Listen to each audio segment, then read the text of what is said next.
Hello students, आज हम आपको वर्डपैड पढ़ाएंगे और वर्डपैड 5 मिनट में आप सीख जाएंगे कैसे वर्डपैड पे हम काम करते हैं। तो देखिए, सबसे पहले यहाँ पे हम आपको टैब की सेटिंग बता रहे हैं। टैब किस प्रकार से सेट किया था, तो टैब ऑप्शन पे हम जाएंगे, यहाँ पैराग्राफ ऑप्शन पे टैब को सेट कर लिया गया है 1, 3 और 5 पे। तो देखिए, यहाँ पे टैब प्रेस करेंगे, टैब की जब प्रेस करेंगे तो 1 पे हमारा कर्सर पहुँच गया और 1 पे हमने टाइप कर लिया नेम, और फिर टैब प्रेस किया तो 3 पे पहुँच गया, हमने यहाँ टाइप कर लिया क्लास, और फिर हमने यहाँ पे टैब प्रेस किया तो हम यहाँ पे पहुँच गए 5 पे।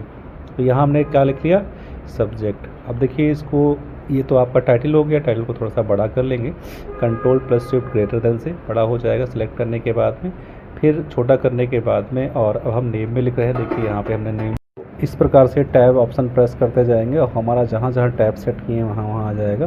तो सब्जेक्ट पे पहुँच गए, फिर नेम पे, फिर यहाँ पे क्लास लिख लिए। इस प्रकार से यहाँ पे ऐसे हम टैब, जब कीबोर्ड में टैब की होता है और टैब की प्रेस करेंगे तो कर्सर हमारा वहीं पर पहुँच जाएगा जहाँ हम टैब की सेटिंग की है। टैब जो होता है ना, रूलर पे सेट किया जाता है। रूलर पे आप डायरेक्टली क्लिक करके रूलर के जिस पॉइंट पे आपको सेट करना है उस पॉइंट पे क्लिक करेंगे तो टैब की सेटिंग वहाँ हो जाएगी। टैब सेट करने का सबसे महत्वपूर्ण काम ये होता है कि हम टैब सेट कर देते हैं तो बार बार हमें उस लाइन पे जाने के लिए, उस स्थान पर जाने के लिए हमें टैब से आसानी से पहुंच सकते हैं। हमारी लाइनें सीधी लिखी जाती हैं, एक टेबल जैसा टेक्स्ट हम लिखते हैं यहाँ पे, तो उससे हमें ये फ़ायदा हो जाता है कि सिक्वेंशियल हमें कोई टेक्स्ट लिखना है तो सिक्वेंशियल टेक्स्ट लिख सकते हैं। ये बहुत ही आसानी से हम लोग यहाँ बना सकते हैं। यानी कि छोटा काम कहीं करना हो ऑफिस का, तो छोटे काम करने के लिए हम यहाँ पे टैब का इस्तेमाल करके और छोटा वर्क कर सकते हैं ऑफिस में। सिक्वेंशियल डेटा को यहाँ पे एक टेबल के रूप में बनाया जाता है। वैसे तो बड़े प्रोग्रामों में तो और अच्छे से बनाया जा सकता है, लेकिन यहाँ पे हम लोग इस प्रकार से वर्डपैड में भी कर सकते हैं नॉर्मली अगर करना हो तो। ठीक है, टैब की सेटिंग यहाँ पे देखिए हटा देंगे, और अब टैब जब हमने हटा दिया, क्लियर ऑल कर दिया, तो आपका फिर क्या नाम है, अब यहाँ पे काम नहीं करेगा। अब यहाँ पे देख सकते हैं आप लोग। फिर यहाँ पे देखिए अलाइनमेंट ऑप्शन होता है, जो कि क्या नाम है 4 प्रकार का होता है, लेफ़्ट, राइट, सेंटर, जस्टिफाई। तो अभी देखिए ये लेफ़्ट से लिख रहे हैं, हमने लेफ़्ट कर दिया है तो लेफ़्ट से लिखा गया। अगर इसको सेंटर करना है तो यहाँ पे हम जा कर के क्लिक करेंगे, राइट पे कर दे रहे हैं तो राइट या सेंटर कर देते हैं। सेंटर बीचों बीच से हो जाएगा, और राइट कर देंगे तो राइट से क्या होगा, ये चला जाएगा हमारा राइट साइड में। तो राइट से लिखने के लिए, लेफ़्ट से लिखने के लिए, और ये हम यूज़ करते हैं जस्टिफाई यूज करेंगे। जस्टिफाई लेफ़्ट से लिखता है, लेकिन जस्टिफाई मीन्स क्या होता है आगे मैं बताऊँगा अभी क्या होता है। तो ये आपका हो गया। इसके बाद आप देख सकते हैं मार्जिन, यहाँ पे मार्जिन भी होता है।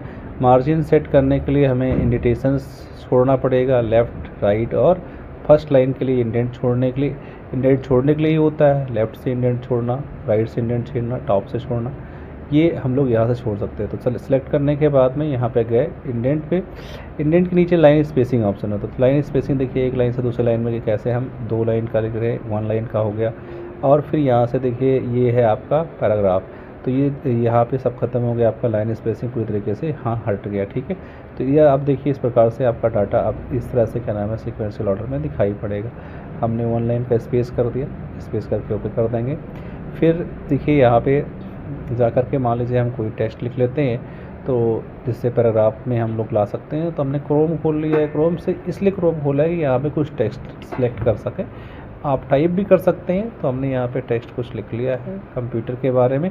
तो कंप्यूटर के बारे में टेक्स्ट लिखने के बाद इसको सेलेक्ट करेंगे, राइट क्लिक करके कॉपी करेंगे। कॉपी करने के बाद में सीधे हम पहुँचेंगे वर्डपैड में। देखिए वर्डपैड में मैंने पेस्ट कर लिया, और पेस्ट करने के बाद एक पैराग्राफ हमने बना लिया। ठीक है, एक पैराग्राफ करने के बाद फिर हमने यहाँ पे इसको सेलेक्ट कर लिया, कॉपी कर लिया, और एक पैराग्राफ और बना लिया। तो हमारे पास कितने पैराग्राफ हो गए, 2 पैराग्राफ हो गए। अब देखिए दोनों पैराग्राफ को सिलेक्ट करने के बाद में हमें क्या करना होगा, यहाँ पे अब इंडेंट छोड़ना होगा। तो इंडेंट में देखिए आप यहाँ पे इंडेंट 1 इंच का छोड़ दिए तो 1 इंच का इंडेंट हो गया आपका। लेफ़्ट से हमने फिर से 0 कर दिया तो देखिए इंडेंट खत्म हो गया। राइट से मैंने 0.5 आधा इंच का इंडेंट छोड़ा तो आधा इंच का इंडेंट छूट गया। ठीक है, और इसके बाद में यहाँ पे इसको भी 0 कर देंगे, फिर इंडेंट खत्म हो जाएगा। और फर्स्ट लाइन का इंडेंट यहाँ छोड़ने के लिए हम जाएंगे फर्स्ट लाइन पे। देखिए फर्स्ट लाइन का इंडेंट हम आधा इंच छोड़ दिया, दोनों पैराग्राफ की फर्स्ट लाइनों में आधा इंच का स्पेस आ गया। ठीक है,